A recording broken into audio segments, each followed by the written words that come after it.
Look at the sky for a moment. Just imagine it. Bright, calm, a soft layer of clouds stretching across the horizon. Nothing dramatic, nothing urgent. And then the light changes. It gets brighter. Too bright. There's a flash, the kind that doesn't give you time to react, and then a column of fire and smoke starts climbing into the sky. August 1945. You've seen the image. The mushroom cloud. Massive. Expanding. White turning to orange. Orange deepening into a violent red as it consumes the air around it. Hiroshima. Nagasaki. Two names that changed history. But here's something most people don't realize. There was a third core. A third plutonium core prepared for another atomic bomb. It never fell from the sky. Japan surrendered before it could be used. On paper, that sounds like the danger ended there. It didn't. The core still existed. A smooth metallic sphere, about 8.9 centimeters in diameter. Roughly 6.2 kilograms of plutonium. Dense, heavy, quiet. They even had a nickname for it, Rufus. After the war, it was sent to Los Alamos National Laboratory in the United States. And that's where things went wrong. Not once, twice. That small, unassuming sphere would eventually earn a name no scientist ever wants attached to their experiment. The demon core. Now if you saw it sitting on a table, you probably wouldn't feel anything. It wouldn't glow. It wouldn't hum. It would just sit there. But inside that metal was the potential for a nuclear chain reaction.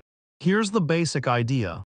Certain atomic nuclei like uranium-235 or plutonium-239 can split. When they split, they release energy. A lot of it. They also release neutrons. Those neutrons can strike other nuclei, which split, which release more neutrons. And if the conditions are just right, that process feeds itself. That's nuclear fission. That's how an atomic bomb works. But there's a catch. The material has to reach something called criticality. That happens when enough fissile material is gathered together so that the neutrons released don't escape too easily. Instead of flying off into space, they collide with more nuclei and sustain the reaction. For plutonium, the critical mass is roughly 10 kilograms. The demon core was 6.2 kilograms. By itself, just sitting there, it wasn't enough to go critical. But you can manipulate the probability. You can compress it like in the Fat Man bomb dropped on Nagasaki, where conventional explosives squeeze the core inward. Or you can surround it with materials that reflect neutrons back inside. Reduce escape. Increase collision. Push it closer to that invisible edge. That's what scientists at Los Alamos were studying after the war. They were performing criticality experiments. Manually. Let that sink in for a second.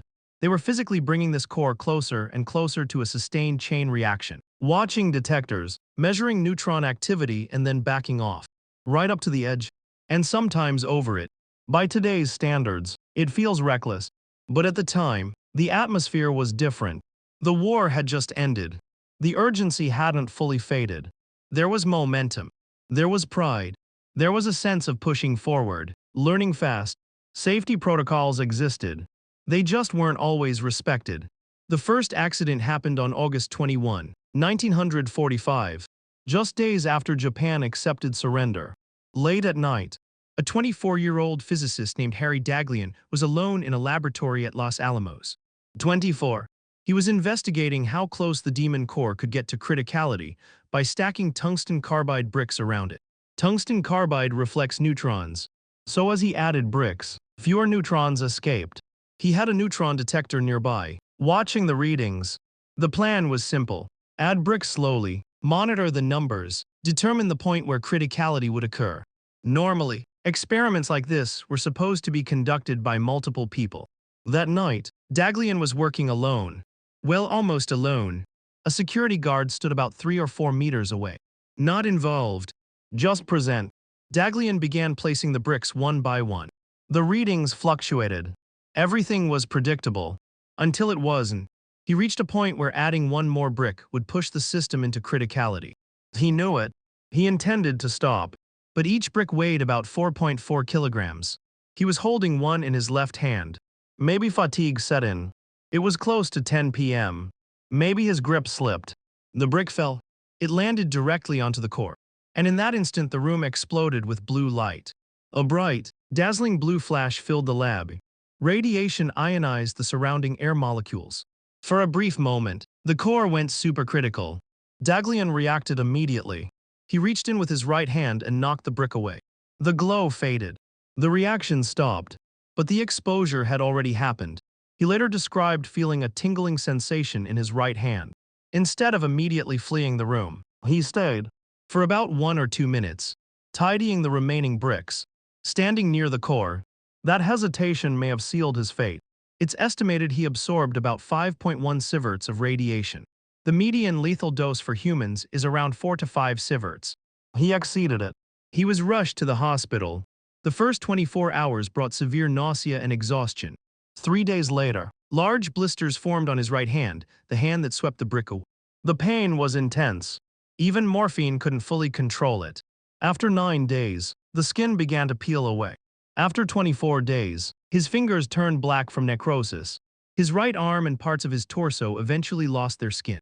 The radiation had destroyed rapidly dividing cells in his body bone marrow, gastrointestinal lining. His immune system collapsed. 25 days after the accident, Harry Daghlian died in the hospital.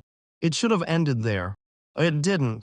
Less than a year later, on May 21, 1946, another experiment was conducted with the same core. This time by Slotin. Slotin had actually been part of the investigation team reviewing Daghlian's accident. He knew what had happened, and yet, he was performing a similar experiment. Instead of tungsten bricks, Slotin used 2 beryllium hemispheres. Beryllium reflects neutrons extremely well. The core would sit inside the bottom hemisphere. The top hemisphere would be lowered over it. As the gap between them narrowed, neutron reflection increased. Approach criticality. Now here's where it becomes hard to listen to. There was a rule. Spacers were supposed to prevent the hemispheres from fully closing. Slotin ignored the spacers. Instead, he used a flathead screwdriver to keep the hemispheres slightly apart. He held the top hemisphere in place manually. Other scientists had warned him this was dangerous. He didn't change his method. On that day, 7 other scientists and technicians were in the room. At 3:20 p.m., the screwdriver slipped. The hemispheres closed completely. For a brief instant, the core went prompt critical. A burst of blue light erupted about 20 centimeters high from the gap and the hole in the top hemisphere. Witnesses described feeling a wave of heat. Slotin instantly knocked the top hemisphere away with his bare hand.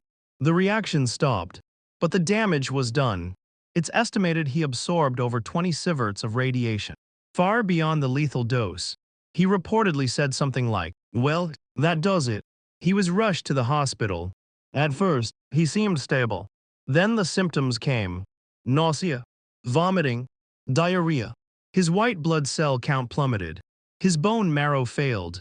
Intense radiation destroys cells that divide quickly blood-forming marrow. Intestinal lining. Without them, the body can't sustain itself. 9 days later, Slotin died.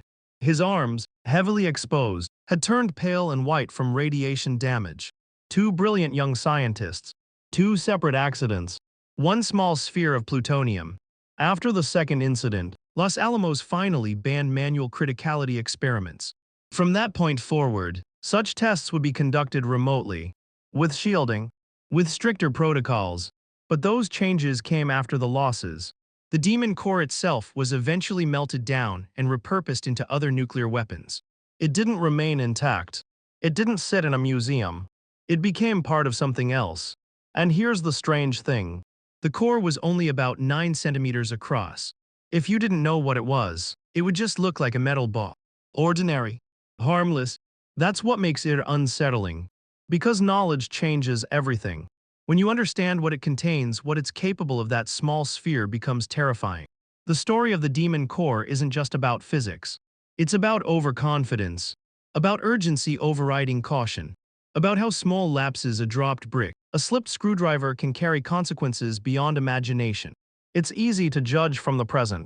But in that lab, in those moments, it probably felt routine, controlled, manageable, until it wasn't. And maybe that's the real lesson here. Not just about nuclear science, but about risk. About how standing too close to the edge, even for a second, can change everything. 2 flashes of blue light, 2 lives gone, and a silent metal sphere that never needed to explode to become infamous. That's the story of the demon core.